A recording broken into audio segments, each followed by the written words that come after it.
सदियों साल पुरानी कहानी। इश्क के किसी सहराई इलाके में एक बूढ़ी औरत रहती थी जो मुद्दतों से एक शदीद बीमारी में मुब्तला थी। बीमारी ने उसके जिस्म को कमजोर कर दिया था और तकलीफ ने उसकी रूह तक को तका दिया था। करीबी तमाम की, मगर सब बेबस हो गए। सिर्फ एक ही हकीम था जो उसकी बीमारी का इलाज कर सकता था।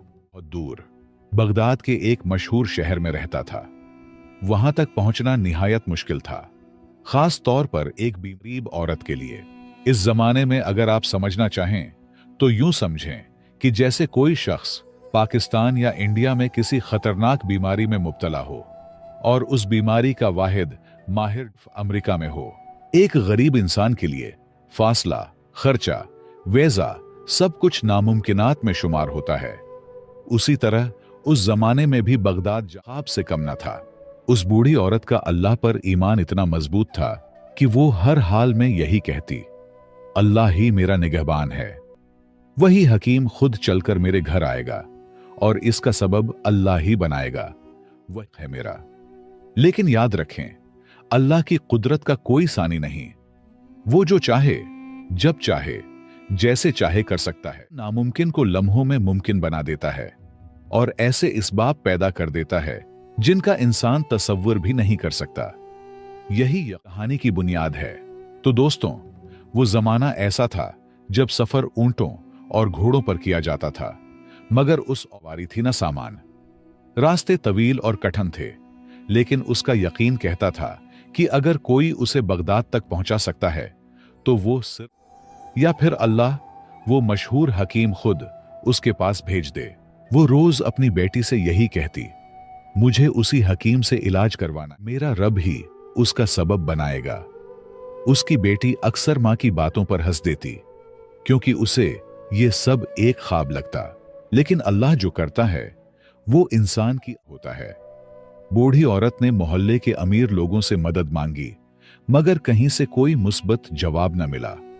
वो दर्द और मायूसी के बीच बेबसी की जिंदगी गुजारती रही। बेटी के साथ गुर्बत और शदीद बीमारी का सामना करती हुई वो दिन ब दिन कमजोर होती जा रही थी। बीमारी इस हद तक बढ़ चुकी थी कि अब न इबादत रही थी, न खाने पीने की हिम्मत। कभी खाना खा लेती तो कभी सिर्फ पानी पर गुजारा करती। मगर इस सब उसने अल्लाह के दरबार का दरवाजा खटखटाना नहीं छोड़ा। वो हर वक्त अपने रब से शिफा की दुआ मांगती रही, यकीन के साथ। वक्त गुजरता रहा और फिर एक रात, जब हर तरफ सन्नाटा छा चुका था और सारा मोहल्ला आगोश में था, अचानक दरवाजा जोर से खटका। बाहर से एक आवाज आई, बहन, क्या मिल सकती है? सुबह तक रुकना है। उस औरत ने सोचा, शायद कोई मुसाफिर है जो इस संसार तलबगार है। उसने दरवाजा खोला तो बाहर दो अजनबी मर्द खड़े थे। उनकी हालत लगता था कि लंबे पैदल सफर की तकन ने उनके जिस्मो चेहरे से रंग नचोड़ लिया हो। प्यारे, आगे बढ़ने से पहले एक छोटी सी गुजारिश है। आप सबका बहुत बहुत शुक्रिया बताई, मगर मां ने पहले इजाजत न दी। कहा, हमारी घर में कोई मर्द नहीं। औरत की ममता जाग उठी। उसे उन दोनों में अपने बेटे नजर आने लगे। दिल भर आया और उसने बेटी से कहा, बेटा, उन्हें अंदर बुला लो, मगर दूसरे कमरे में रखो। खाने पीने का इंतजाम भी वही। ज्यादा बातचीत से गुरेज करना। अल्लाह ने उन्हें हमारे दर पर भेजा है, हमारी आजमाइश है। हमें खिदमत करनी है, लेकिन अपनी हया और पर्दे का ख्याल रखते हुए। कुछ वक्त गुजरा और फिर बूढ़ी औरत की बेटी ने घर में जो कुछ मौजूद था उससे सादा सा खाना तैयार किया, पानी दिया और दोनों मुसाफिरों के लिए दूसरे कमरे में सोने का इंतजाम कर दिया। दोनों मुसाफिर कमरे में जाकर सो गए, जबकि रात भर दर्द से कराहती रही। नींद आंखों से कोसों दूर थी। वो फरियादें करती रही और दिल ही दिल में उन अजनबियों पर भी नजर रखी हुई थी। सुबह की अजान हुई। दोनों मुसाफिर उठ किया, नमाज अदा की और जाने लगे। जाते हुए वो बूढ़ी औरत से दुआएं ले रहे थे, मगर जब औरत ने उनकी इबादत और परहेजगारी देखी, बद से रोक लिया। बेटा, नाश्ता किए बगैर मत जाओ, अल्लाह ने तुम्हें हमारे दर पर भेजा है। ये सुनकर दोनों आदमी रुक गए। और उनमें से एक ने नरमी से, अम्मा जी आप बीमार लगती हैं, क्या हुआ है आपको, कब से परेशान हैं? बूढ़ी औरत ने धीमे लहजे में जवाब दिया, बेटा ये बीमारी और मैं उस पर राजी हूं। मेरा निगहबान सिर्फ मेरा रब है। तकरीबन 10 साल हो गए हैं मुझे इस तकलीफ में जीते हुए, लेकिन आज तक मुकम्मल इलाज न करवा सकी। बेटा मेरा ना, शौहर भी 10 साल पहले अल्लाह को प्यारे हो गए। बस मेरी एक बेटी है और मेरा अल्लाह है, वही मेरा सहारा है। बूढ़ी औरत ने थोड़ा तवक्कुफ किया, फिर तकलीफ भरी आवाज से बोली, बेटा बहुत मशहूर हकीम है, सुना है कि उसके इलाज से कई लोग अल्लाह के हुक्म से शिफा पा चुके हैं। मैंने भी उसका नाम सुना है।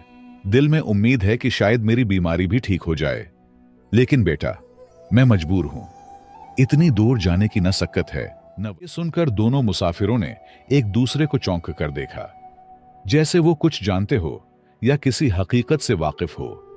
खामोशी से औरत की बातें सुनते रहे।